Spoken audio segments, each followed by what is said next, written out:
Hello and welcome, ladies and gentlemen. I am the Curious Owlbear, and I'm here to explore everything Dungeons & Dragons, including history, lore, monsters, map-making, DM tips, and more. If you see an encounter that you're going to use, give this video a like, as there will be more to follow. Your group of fearless adventurers are delving deep underground into the realm of the Drow, Duergar, and many other dangerous creatures, the Underdark. Over the eons since the formation of Abir Toril, various beings and earth-shaping events have formed a network of tunnels, layers, chasms, and chambers underneath nearly every area of the planet. Your dungeons are stocked, your enemies are prepped, but now you might need a couple of random encounters to help bring this thriving ecosystem to life. I'm going to take you through a couple of my favorite encounters for the Underdark, starting with non-combat. Let's dive in. Silence surrounds the party as they travel for hours, slowly moving down and down. With keen ears, the Elf Ranger hears the sound of rushing water ahead. The party soon comes to the source of the sound, a swift-moving river about 20 feet across. If you have a lower-level party, a simple non-combat encounter with an underground river could turn into an hours-long puzzle. It will have your PCs rummaging through their adventuring packs for any resources that will help them get across. As a DM, you can adjust the DC for the cross based upon how well your party prepares. You might even want to have your parties make athletics checks as they approach the riverbank, where there will be slippery, misshapen rocks. When my group encountered an underground river, we tried to use all of our pitons to anchor a length of rope on one side and fire an arrow across to the other. We didn't expect the arrow to hold all of our weight, but we thought it might be good enough to get our halfling across. One bad roll later, and we were submerged in the deep end. Duergar, the dwarves of the Underdark, often herd creatures called Roth, which are similar to a very large and hairy water buffalo. These are gentle creatures in spite of their size, and a lost Roth will not be hostile to your PCs unless it's provoked. I use this encounter as a way to get my party familiar with the locations and daily routines of the Duergar. The Duergar are often seen as a dark and cruel race, so I think that showing them in this light gives them another dimension. In the darkness ahead, your party spots a minecart overflowing with raw, freshly mined gems. It lies abandoned on its track in the middle of the mineshaft. As the party inches closer, they begin to gag, choking on a poisonous gas, or they begin to see their allies as evil creatures reaching out to grab them. This is a great way to punish your greedy players. The encounter is also a good way to get players thinking creatively to solve a problem for a small reward.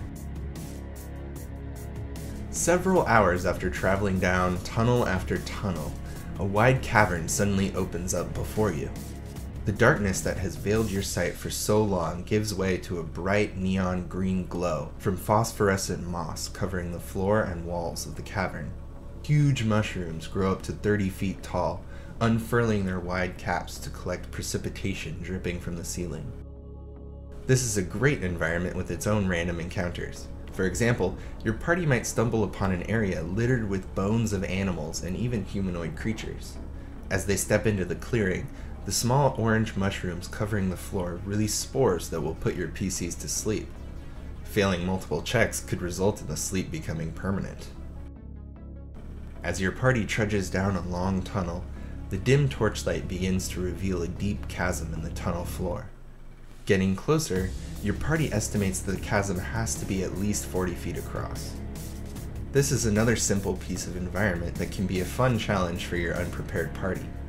Without climbing gear, it may be difficult to climb down the chasm, but your party might be left without any other choice. Legends from the Forgotten Realms say that ancient primordials with great power were trapped by the pantheon of gods aeons ago. Some scholars believe that these primordials, like Dendar the Night Serpent, remain imprisoned in eternal slumber in the dark places of the world. Amid the ruins of an ancient Drow civilization, your party stumbles upon a small room preserved by its grand construction. The language on the walls is so ancient that even the party's wizard will have trouble deciphering it. The accompanying pictographs indicate a creature holding a massive fiery sword towering over a mountain. This type of random encounter is a great way to drop information or seeds for future stories in your campaign. It may be true that your party will never see the return of this primordial, but your party may recognize that it explains why the nearby volcano will erupt in a few weeks. These are the details that really bring your story and world to life.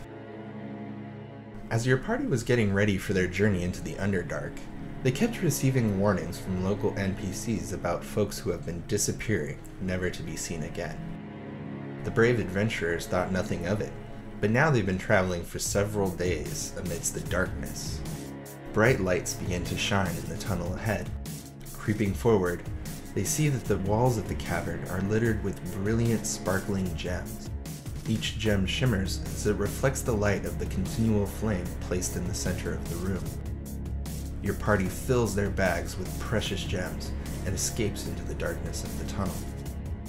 Days later, they begin to have lucid dreams where they see various individuals being tortured and imprisoned. With some investigating, the party could discover that each gem contains the trapped soul of a victim of an evil sorcerer.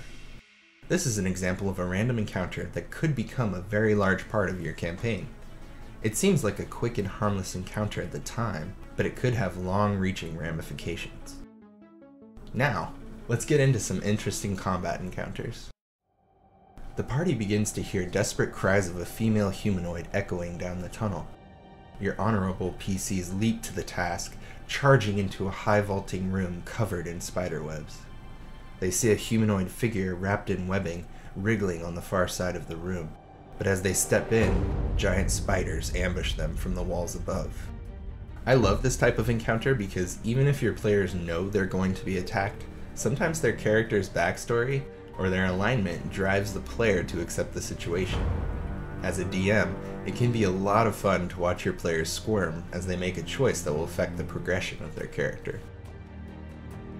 After a couple of hours of trekking through a long, winding cavern filled with gleaming stalagmites and stalactites, the party member at the back of the group lets out a shriek that echoes through the cavern. Your PCs turn in horror to see one of the rocky outcroppings is alive with tentacles, and your unsuspecting party member is being dragged towards a gaping mouth filled with razor-sharp teeth. Ropers are extremely creative and interesting creatures. However, they'll probably only get the drop on your party once before the PCs will be on the lookout. I think these guys epitomize the dark, scary creatures of the Underdark. You can find the Roper in the 5th edition Monster Manual. Last but definitely not least, the Flail Snail. In the phosphorescent light of a mossy cavern, the party stumbles upon an interesting sight.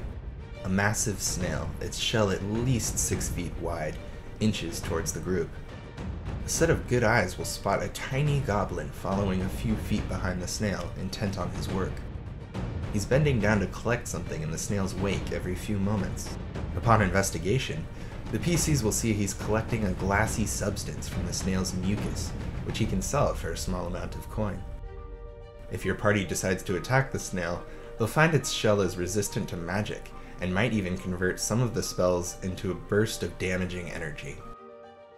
Successfully slaying the creature and returning its 250-pound shell to the town could be worth it though. It's used to craft robes of scintillating colors, as well as spellguard shields, and an intact shell could yield 5,000 gold pieces. Now I love this monster. It appears in Volo's Guide to Monsters, and it was a lot of fun for the players to figure out what this thing is. It was actually a really challenging monster for my group of low-level players, as spellcasters were at a huge disadvantage. Though it can't really escape, it can withdraw into its shell to make it even more difficult for the party to kill. I hope that you'll enjoy these random encounters for the Underdark.